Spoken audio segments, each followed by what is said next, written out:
palang paraan para magkaroon ng malusog at malakas na katawan. At kung mapapanatili natin ito, makakaiwas tayo sa iba't ibang sakit. Yan, sana matandaan ninyo yung pinag-aralan natin ngayon ha. O Bible story naman. Sige po, Kuya Eric. Kahapon ay natunghayan natin ang tungkol sa reklamo ng mga anak ni Israel kay Moises at kay Aaron. Kaya naman nagsalita po ang Panginoon kay Moises na bibigyan niya po ng pagkain ng mga Israelita. Tama, MJ. Binigyan nga ng pagkain ng mga anak ni Israel. At ito ang ibinigay ng Panginoon. Basahin natin ang Exodo 16:13 hanggang 24.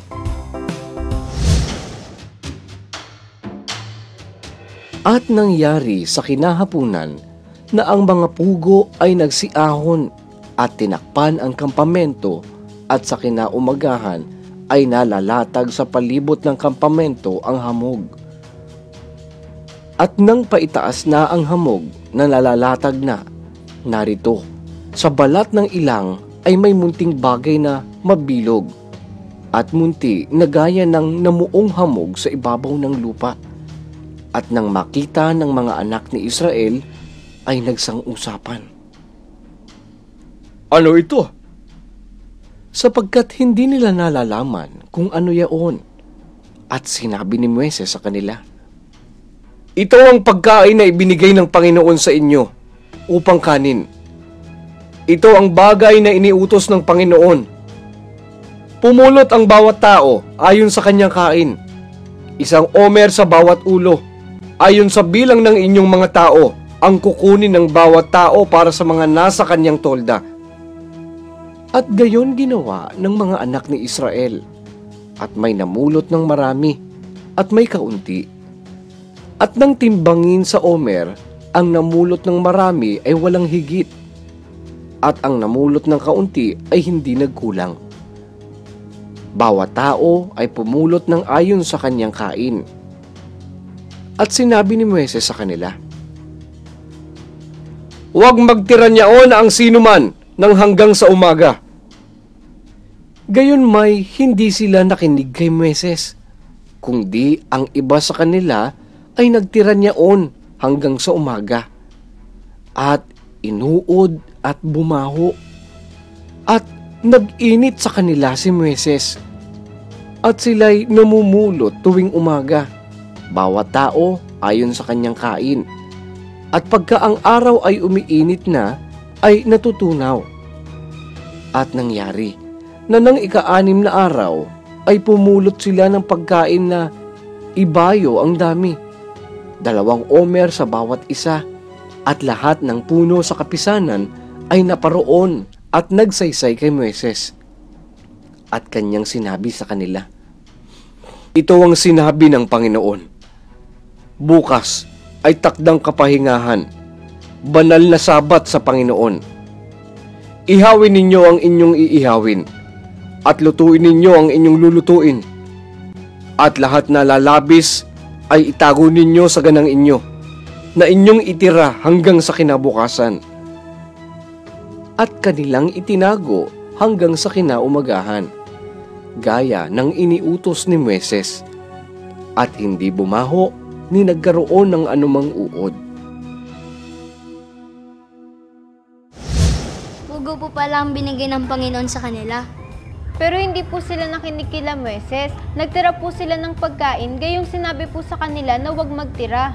Sa ginawa po ng Israel, ano po ang gagawin nila Moises?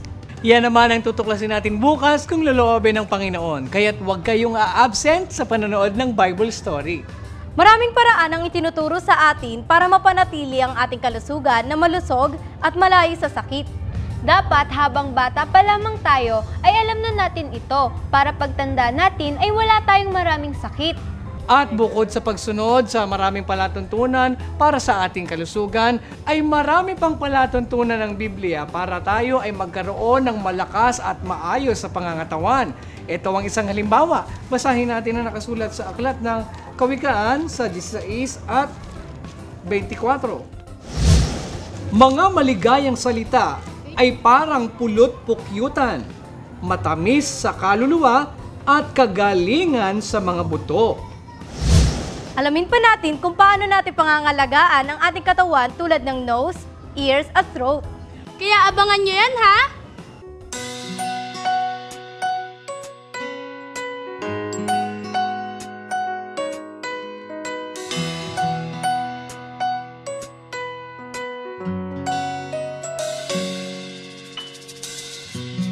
Tagulan ay dumarating, ito'y paghandaan natin. Katawan ay palakasin sa mga wastong pagkain. Kalungkutan natin ay papawiin pagkatapos ng ulan. Araw ay sisikatin sa pagbuhos ng ulan. Atin ngang nalalaman sa Diyos nagmumula ang kabutihan. Pananim at kagubatan nadidiligan sa lupa'y nararamdaman kanya. Pagmamahal magpakailanman.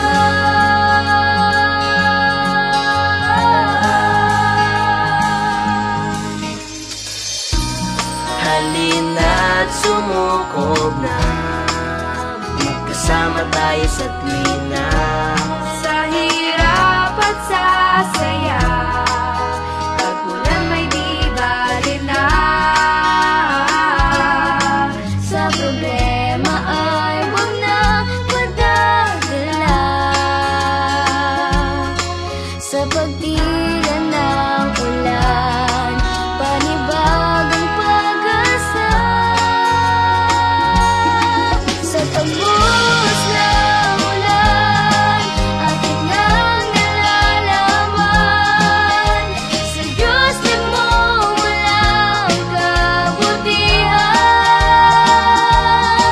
Pananim at kagubatan nadidiligan sa lupa'y nararamdaman kanya. Pagmamahal magpakailanman.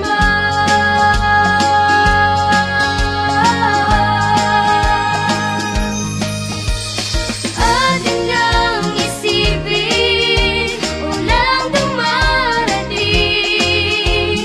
ay pagmamahal ng Diyos sa atin. Sa pagbuhos ng ulan, atin ngang nalalaman sa Diyos nagmumula ang kabutihan. Pananim at kagubatan nadidiligan sa lupa'y nararamdaman kanya. Sa pagbuhos ng ulan, atin ngang nalalaman sa Diyos nagmumula ang kabutihan. Pananim at kagubatan nadidiligan sa lupa'y nararamdaman kanya. Pagmamahal magpakailanman. Sa ulan, atin ngang nalalaman sa Diyos nagmumula ang kabutihan. Pananim at kagubatan nadidiligan sa lupa'y nararamdaman kanya. Pagmamahal magpakailanman. Hanggang dito mga bata, bukas God willing ay muli tayong magkita-kita. Dito lang sa nag-iisang Bible School on Air, ang KNC Show! The KNC Show, will teach us while we grow.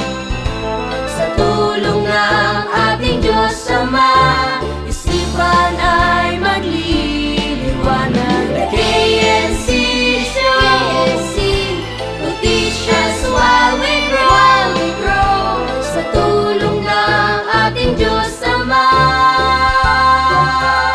isipan ay magliliwanag na.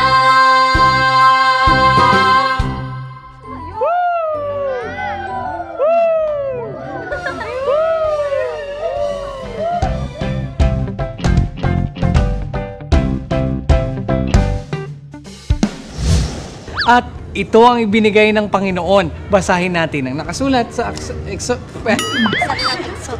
Alam niyo ba kung bakit naging ganito ang itsura nito? Yan ang pag-aaralan natin sa susunod. Okay.